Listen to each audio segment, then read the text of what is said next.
The story begins with Archie and Edith preparing in a modest motel room for the funeral of cousin Liz. Their interactions reveal typical patterns of their relationship.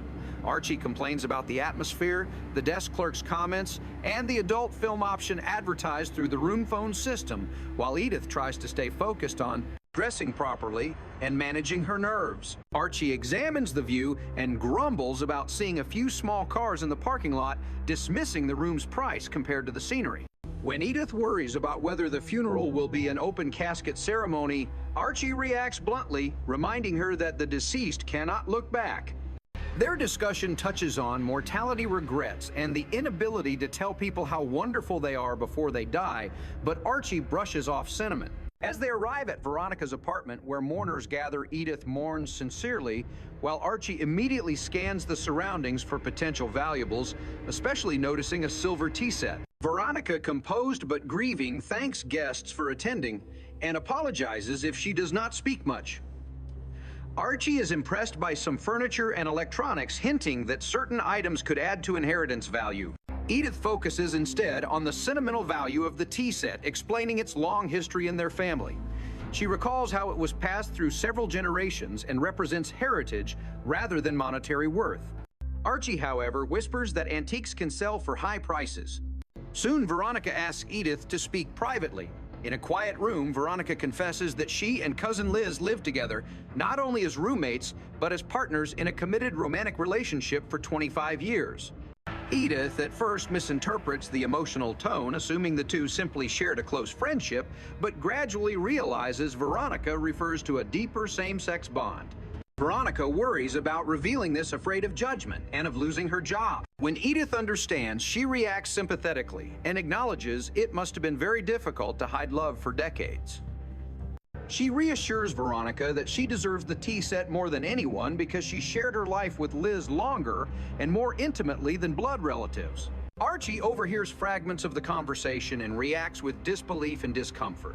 He tries to locate logic that will restore his worldview and argues the tea set legally belongs to Edith. When Veronica insists she cannot go to court because her livelihood is at risk, Archie realizes that pushing the matter would damage someone's career. He considers pressuring her, but ultimately decides not to. Edith, meanwhile, chooses to give Veronica the tea set. On the way out, Archie secretly slips a set of sugar tongs into his pocket, an act reflecting his difficulty letting go of control and value. A different story arc follows, involving a wedding between two elderly residents of the Sunshine home. Edith, always compassionate, offered their home as a venue. Archie resents this because he planned a fishing trip early the same morning. Edith refuses to cancel, arguing she promised to host, serve as matron of honor, designate Archie as best man, and even sing during the ceremony. Their argument expands into past grievances, including naming their daughter and choosing where to live. Archie eventually convinces Barney, their fishing companion, to delay departure using subtle blackmail about a past hotel scandal. Blanche, Barney's wife, overhears and reinforces the pressure. The wedding takes place in the bunker home with awkward charm. Edith dresses the bride, repeating the saying, "Something old, something new, something borrowed, something blue," and tries to find items to match. Archie corrals the nervous groom, who hides in the closet admitting fear as an 84-year-old bachelor. Archie counsels him by joking about marriage, emphasizing companionship, and poking fun at perceptions of masculinity. Edith sings too slowly, prompting Archie to switch to a more upbeat bridal march.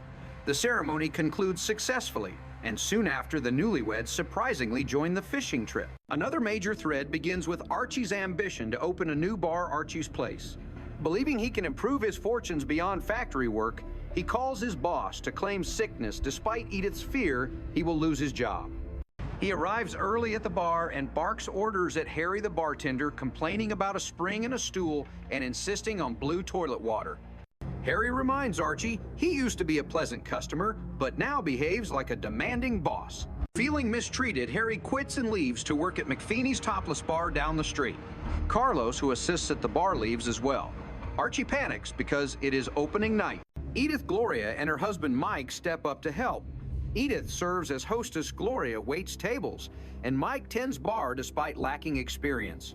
Customers arrive, including an anniversary couple, and the church organist plays piano, told by Archie not to play depressing music. Gloria fends off unwanted advances by inventing a dramatic story about an abusive husband and missing teeth. The comedic chaos builds as Archie improvises drink recipes without proper ingredients. Suddenly, Mr. Sanders, Archie's factory boss, appears. He confronts Archie about calling in sick and warns that running a bar requires financial expertise and will be difficult.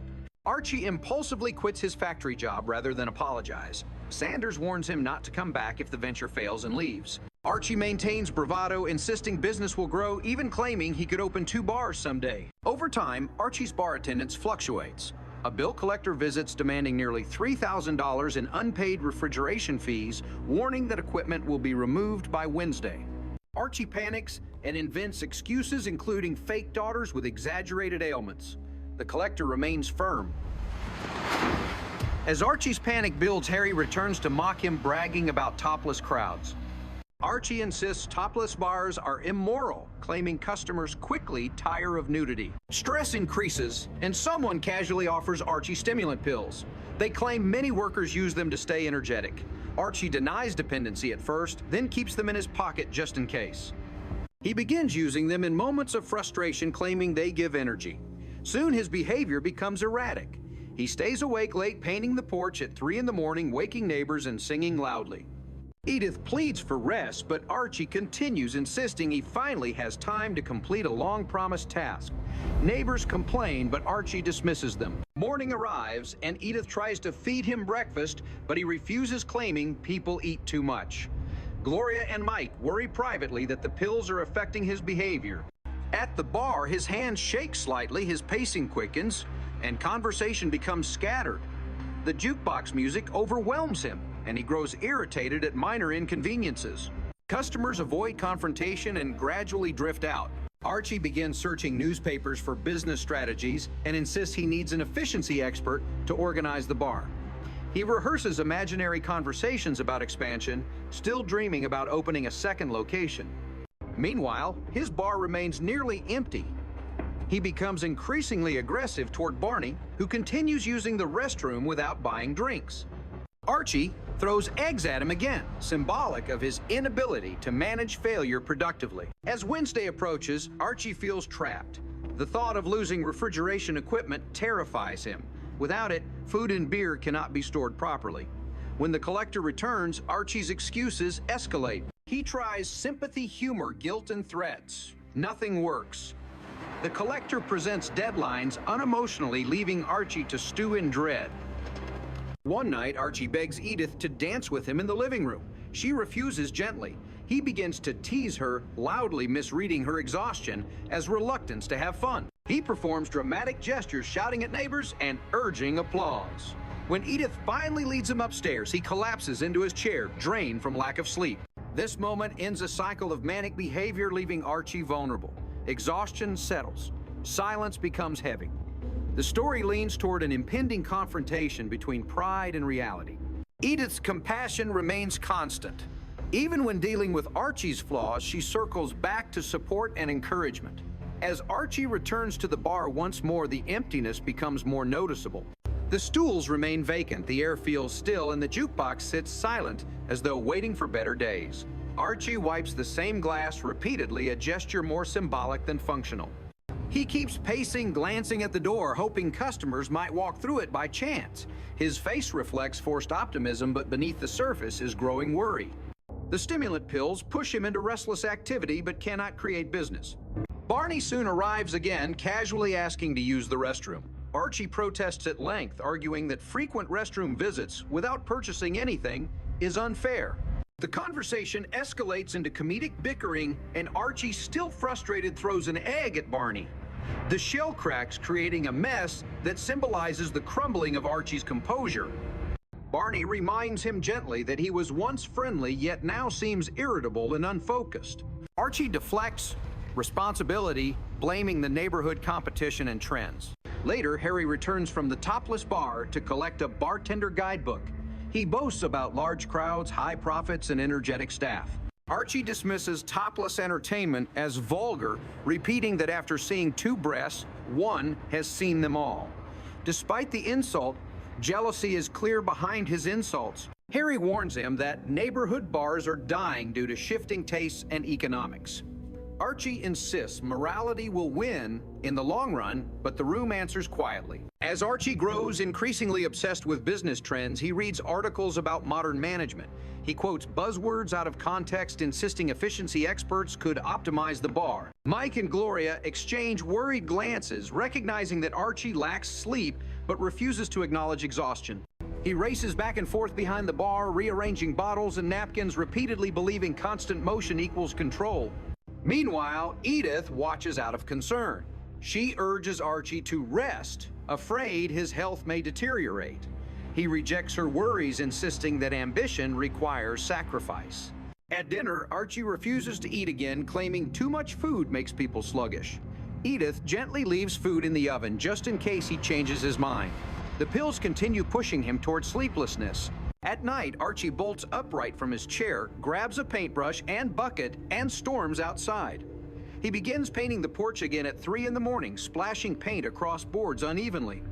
Several neighbors open windows, angrily complaining about the noise. He interprets their frustration as encouragement, praising their enthusiasm. He sings loudly, attempting to bring Edith outside to dance. She tries repeatedly to convince him to stop, but he insists productivity must continue. Morning reveals an exhausted Archie slumped over the bar counter. He claims he has everything under control, yet his face is pale, marked by dark circles. Gloria and Mike watch him carefully, whispering that stimulant dependency may be present. Archie insists he could stop any time, yet his jittery movements suggest otherwise. That afternoon becomes particularly stressful. A brief wave of customers arrives, bringing momentary celebration. Archie rushes behind the bar, pouring drinks with exaggerated enthusiasm, telling jokes and offering discounts. The bar fills with laughter once more, and Archie's hope reignites. For several minutes, it feels like the bar might succeed. But as quickly as the customers arrive, they leave again for nearby entertainment. Archie stands alone, his excitement draining instantly. Hours later, the bill collector returns, informing Archie that refrigeration equipment will be removed soon if payment is not received. Archie pleads frantically, describing exaggerated family illnesses. The collector remains firm. He walks away, leaving Archie staring at the floor. Without refrigeration, the bar cannot function. Panic grows silently behind Archie's stern mask. Increasingly desperate, Archie rehearses speeches to imaginary crowds pacing behind the bar with forced confidence. He imagines giving orders to employees he does not have and serving customers who are not present. The empty room hears every word. His voice echoes back, exposing his loneliness. The stimulant pills continue pulling him toward manic energy.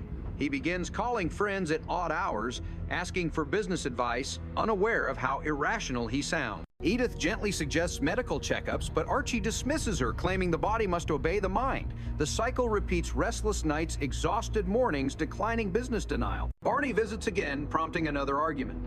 Archie makes jokes about his restroom habits, but the frustration behind the humor is clear. Eventually, Barney leaves, shaking his head, worried about his friend's mental state. Archie sighs heavily. For a moment, he stares at an empty glass, contemplating his reflection. At home, Edith prepares dinner quietly. Archie enters, exhausted, eyes drooping. Edith offers a gentle smile, reassuring him that trying counts even if results are uncertain. Archie wants to respond, but his voice falters. Instead, he sits silently, leaning back, allowing himself to breathe. Time passes quietly. Days blend. The bar continues struggling, and stimulant doses become irregular. Archie's hands shake more noticeably, and he has trouble focusing on simple tasks. He blames minor issues, lighting candy machines, jukebox songs, refusing to see the larger pattern. Gloria urges him to consider stepping back or adjusting his business strategy, but Archie insists that quitting would be failing as a man. One night, he attempts to dance with Edith, again turning on music loudly. Neighbors shout for silence. Archie insists he just needs one night of celebration. Edith eventually pulls him inside, whispering that rest is more important than appearances. Later that week, the bar sits dimly lit chairs, stacked tables cleaned. Archie stands behind the bar, barely moving. He whispers softly to himself, repeating the phrase, "One bar could be two," though even he no longer seems convinced. He admits quietly that customers do not return as often as he hoped. He wonders aloud if he misjudged the neighborhood or misunderstood trends. The jukebox falls silent again. As he leans on the bar, Mike and Gloria arrive to check on him. They suggest gently that running a business requires rest, balance, and support. Archie tries to defend his decisions, but each argument collapses halfway. He finally confesses he is tired, though he will not admit exhaustion. They sit with him to keep him company, offering quiet comfort. He nods slowly, appreciating their presence without expressing gratitude. The following day, Edith returns to the bar alone while Archie sleeps upstairs in a small office. She looks around at the worn furniture, empty tables, and lonely glassware. She closes her eyes, imagining what Archie saw when he first dreamed of owning a bar, a place full of laughter, friendship, and pride. She quietly wipes counters, resets chairs, and leaves a note encouraging him not to give up. When Archie finally awakens, he finds the note and smiles faintly. He steps downstairs, looks around, and admits softly that maybe he needs to slow down. He considers limiting his hours, focusing on customer relationships, and offering simple promotions rather than chasing grand expansion. He takes a deep breath, marking the first sign of genuine reflection. However, reality remains challenging. The collector's deadline still approaches, and business remains inconsistent. Archie begins accepting that he might need help, though he struggles to ask. Meanwhile, Edith continues to serve as emotional support, reminding him quietly that failure does not erase effort. The cycle of stress continues, but Archie's outbursts become less severe. He laughs awkwardly about past egg-throwing incidents, realizing how irrational they sounded. His hands tremble less as he reduces pill usage. He even considers seeing a doctor, though he delays scheduling an appointment. Night falls over the neighborhood. The bar glows faintly. Archie stands behind the counter, turning off lights and locking doors. He whispers once more that maybe dreams need time to grow. He tucks the note from Edith into his jacket pocket and leaves the bar. This transitional moment marks a soft shift from denial toward awareness. The struggle continues, but Archie no longer charges blindly forward. Instead, he walks home quietly, step by step, with Edith's words echoing gently behind him.